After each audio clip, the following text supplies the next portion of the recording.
దేశంలో ఏ రాష్ట్రంలో లేని విధంగా యంగ్ ఇండియా స్కూళ్లను నిర్మిస్తున్నామని తెలిపారు డిప్యూటీ సీఎం భట్టి విక్రమార్క. ఈ స్కూల్స్ రాష్ట్ర ప్రభుత్వ బ్రాండ్ అని తెలిపారు. 21,000 కోట్ల రూపాయలతో స్కూల్స్ నిర్మాణం చేపడుతున్నామని అన్నారు.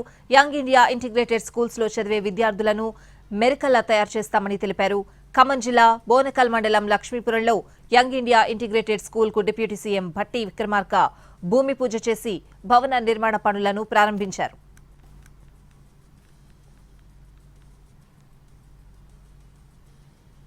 ప్రభుత్వ బ్రాండ్గా ఉన్నటువంటి young India integrated residential schools ఈ రాష్ట్రంలో శాంక్షన్ చేసుకొని ఆ స్కూల్స్ ద్వారా లక్షలాది మంది విద్యార్థులకి ప్రపంచ స్థాయి విద్యా బోధన అందించడమే కాకుండా అద్భుతమైనటువంటి ప్రజ్ఞా పాఠవాలతో ప్రపంచంతో పోటీ పడటం కోసం కావలసినటువంటి ఏర్పాట్లని ఈ యంగ్ ఇండియా ఇంటిగ్రేటెడ్ రెసిడెన్షియల్ స్కూల్స్లో పొందుపరచడం జరిగింది. ముందుగా ఆ రోజు మేము అనౌన్స్ చేసినప్పుడు చాలామంది హాస్యాస్పదంగా చూశారు.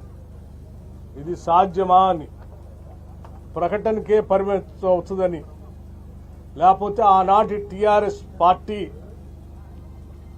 ప్రతి మండలానికి 3 తగ్గకుండా ఎల్కేజీ టు పీజీ వరకు అనౌన్స్ చేసినటువంటి కాలేజీలానే ఇది కూడా అయిపోతుందేమో, ఒట్టిగా ప్రకటనలు చేసి వదిలేస్తారేమో అని అనుకున్నాను. కానీ అలా కాకుండా సంకల్ప బలంతో చిత్తశుద్ధితో వీటిని ముందుకు తీసుకొని పోవాలనేటువంటి ఆలోచనతోనే ముందుగా 58 స్కూల్స్ని, ఈ ఇంటిగ్రేటెడ్ రెసిడెన్షియల్ స్కూల్స్ని రాష్ట్ర వ్యాప్తంగా శాంక్షన్ చేయడం జరిగింది. అందులో ఈ మధిర శాసనసభ నియోజకవర్గంలో ఉన్నటువంటి బోనకల్ మండలంలో ఉన్న లక్ష్మీపురం గ్రామంలో ఉన్నటువంటి ఈ యంగ్ ఇండియా రెసిడెన్షియల్ స్కూల్ కూడా ఉంది.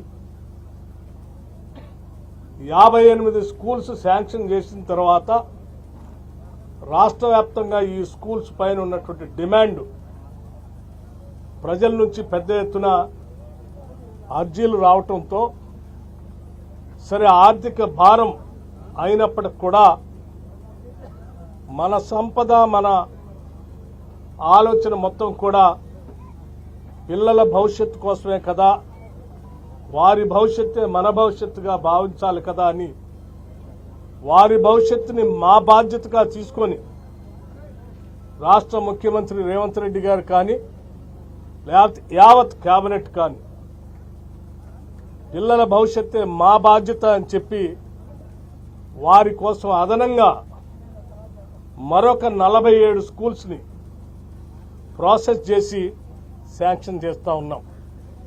మొత్తంగా ఈ సంవత్సరమే 105 స్కూల్స్ని, ఇటువంటి స్కూల్స్ని రాష్ట్ర వ్యాప్తంగా శాంక్షన్ చేసుకొని ముందుకు పోతా ఉన్నాం. ఒక్కొక్క స్కూలు మీ అందరికీ తెలిసిందే, కావలసినటువంటి రెసిడెన్షియల్ ఇంటర్నేషనల్ స్టాండర్డ్స్లో ఉండాల్సినటువంటి ఇంగ్లీష్ మీడియంతో సిలబస్తో పాటు స్పోర్ట్స్ సంబంధించినటువంటి అన్ని ఫెసిలిటీస్, క్రికెట్ స్టేడియం కానీ, ఫుట్బాల్ స్టేడియం కానీ, ఇతరత్ర ఇండోర్ గేమ్స్ కానీ, ఇతరత్ర అవుట్డోర్ గేమ్స్ కానీ అన్నీ కూడా అందులో ఉండేటట్టుగా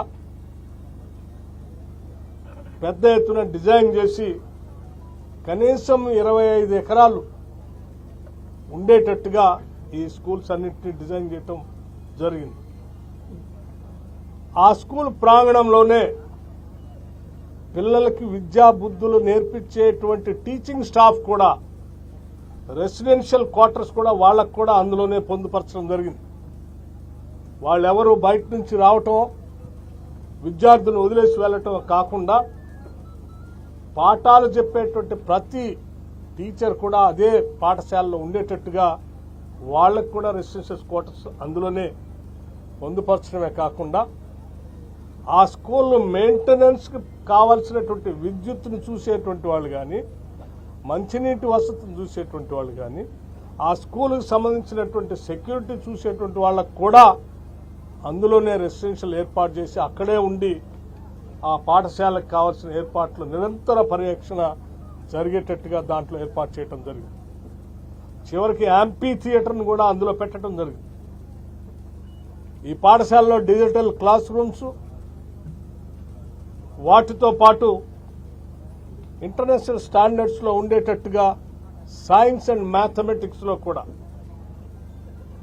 ఒక డిఫరెంట్ లెవెల్లో టీచింగ్ ఉన్నటువంటి ఎక్స్పర్ట్స్ని ఇందులో నియమించేటువంటి ప్రక్రియ కూడా దీంట్లో ఏర్పాటు చేయడం జరుగుతుంది. కాంపిటేటివ్ ఎగ్జామ్స్ని తర్ఫీదిచ్చేటువంటి అధ్యాపక బృందాన్ని కూడా ఇందులో ప్రత్యేకంగా నియమించడం జరుగుతుంది. ఈ పాఠశాలలో చేరినటువంటి విద్యార్థి 12వ తరగతి వరకు ఇక్కడే చదువుకొని మెరికల్లాగా తయారై ప్రపంచానికి అద్భుతమైనటువంటి మేధస్తో కూడినటువంటి మానవ వనరులు అందించడమే ఈ young India integrated residential schools యొక్క